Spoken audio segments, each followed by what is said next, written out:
So I have to replace this. And I have no idea what I'm doing. Alright, so far, moved him out of the way. I unscrewed the O2 sensor. That sucked. I had to buy a wrench for that. Now I'm trying to figure out how to undo the clips on this. I know these little yellow part right here. He slides up. There's one there, and there's one back there. That yellow clip. I'm trying to figure out how to take that off, because after that, I think that's all the quote mechanic work I got to do, and I just got to work about getting this guy out. One thing that no one seemed to warn me about, or maybe I'm just dumb, is that you got to take this hose off because it hooks up to this. When you take it off, it gets a little wet down there, so I'm just going to buy some more coolant, but that's that. So I will continue on. Okay, so I feel like a huge dummy. I'm so stupid. So there's this little thing. You take like a screwdriver and you pop it up. It literally just slides up. And I couldn't figure out how to take it out. I was pulling on it. Turns out it's so stupid simple. All you do is you squeeze. Well, there's a little spot where you squeeze and it pops right out. There it is. So that's how you do that. So it's right here. So when this slides up, you press this, and it's like a little lever. You press it and it comes off. Okay, so that took me an embarrassing amount of time. So I got this guy off, and there's the other one down there. Same exact concept. There were zip ties right there and right there. Now everything is loose, I think. So now it looks like all I've got to do is figure out how to take that clip off and this clip off, the green. When I figure that out, I will check back in. And I think other than that, it's literally just wiggling and cursing for an hour. So I'll let you know. Okay, so this is a lot simpler than I thought. So, see that little slot right there? Right there? You push it. And you see how it kind of brings room? I can't do it on video, but you push it, and then you literally pull the radiator fan up, and it'll come out from that little spot right there. Literally made for that. See? You push it, and you pull.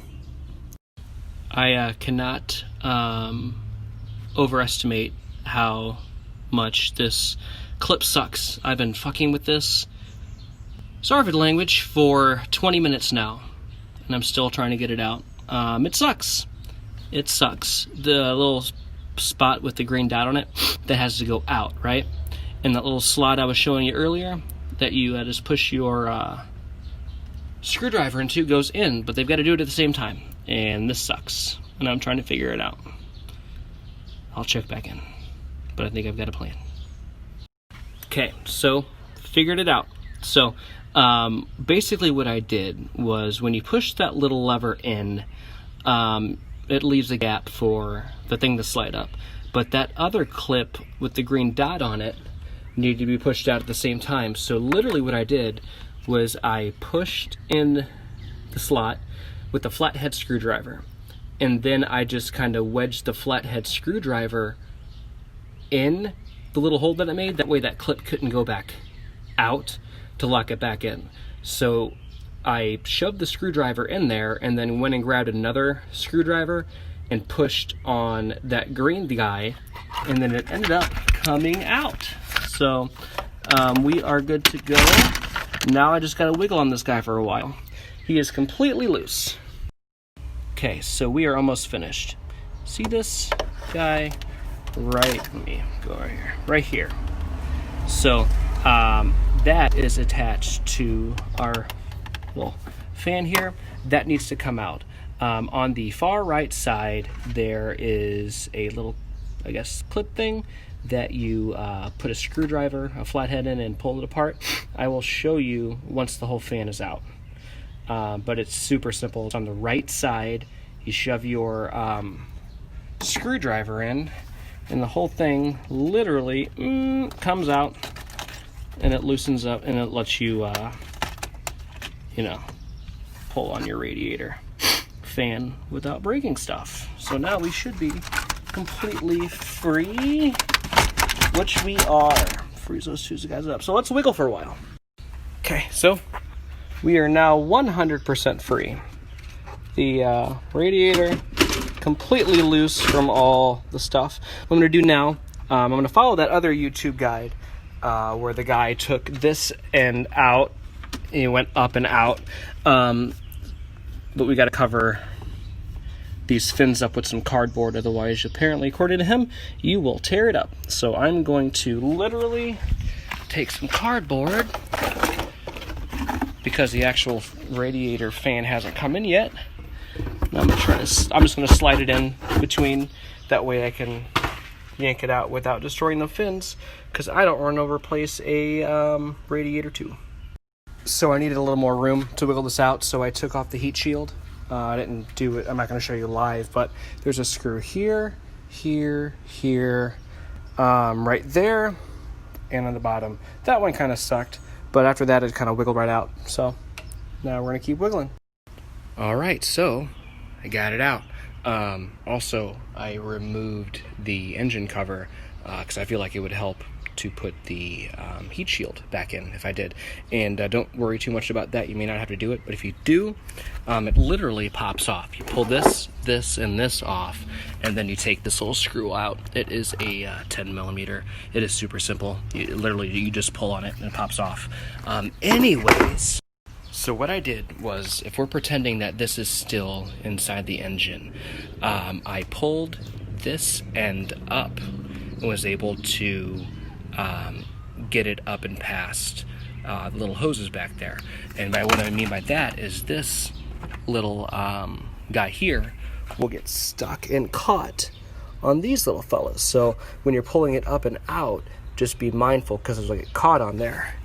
Anyways, I was able to get it up and out like this, and then I was able to wiggle it all the way up and out. So I was able to get it out without jacking the car up, take the heat shield off. Otherwise, I'm not sure how you would be able to do it without cursing your brains out. So now we're just waiting for FedEx to deliver me the replacement, and then hopefully I can finish this guy up. So the wife was getting hungry, and we decided to go out and get something to eat. And then this was laying outside the door. Of course, food comes first. I'm gonna do this when I get home.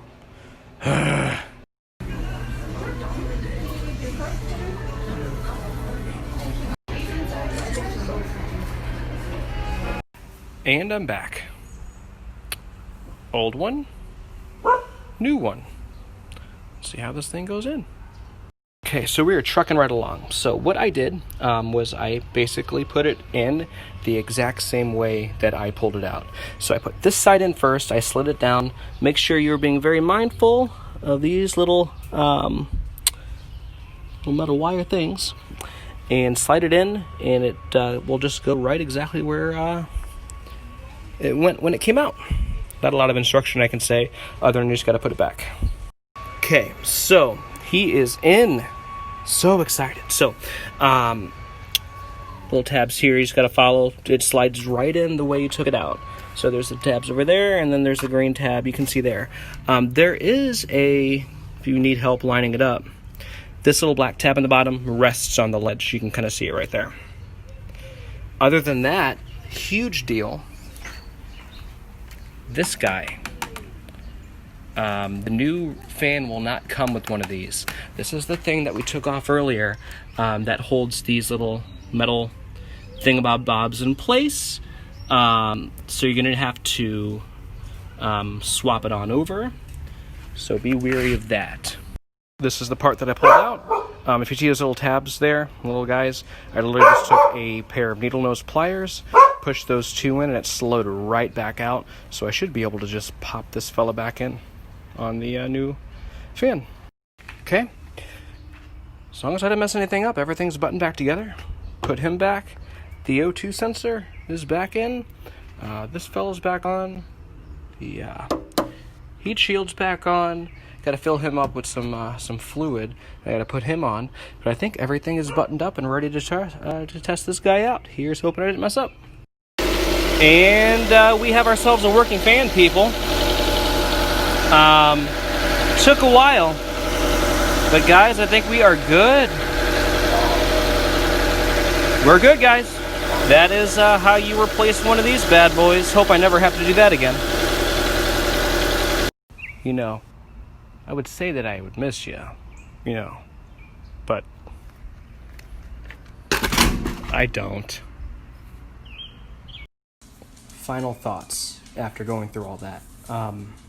It was unpleasant, but not unpleasant enough for me to want to make somebody else do it for like $600 to $800. You guys can do it. You'll get some scrapes on your arms. You'll drop some, bolts and stuff. You will definitely cuss, and you will wonder why you bought a Jeep. But at the end of the afternoon, it'll be fixed, and you'll do it yourself. Overall, I had $80 in for the Radiator fan cooler, and then $12 for the O2 sensor remover thingamabob. The only tools that I needed were the O2 sensor remover thing, a 10mm socket / wrench, and a couple of flat head screwdrivers. Other than that, I needed some extra coolant needed a little bit of coolant to top off the reservoir because it drained when I unhooked it. Other than that, it was pretty straightforward. I'm getting ready to take it on a test drive, but seems to work good. Didn't throw any codes. Thing didn't light on fire. So overall, I'm pretty pleased. I would make sure that you have all your tools with you, especially the O2 sensor remover, because I had to drive to O'Reilly to get that, so that was unpleasant. Other than that, be patient, understand that it sucks, but also understand that it's better than paying $600 to $800 to have someone do that for you. So, good luck.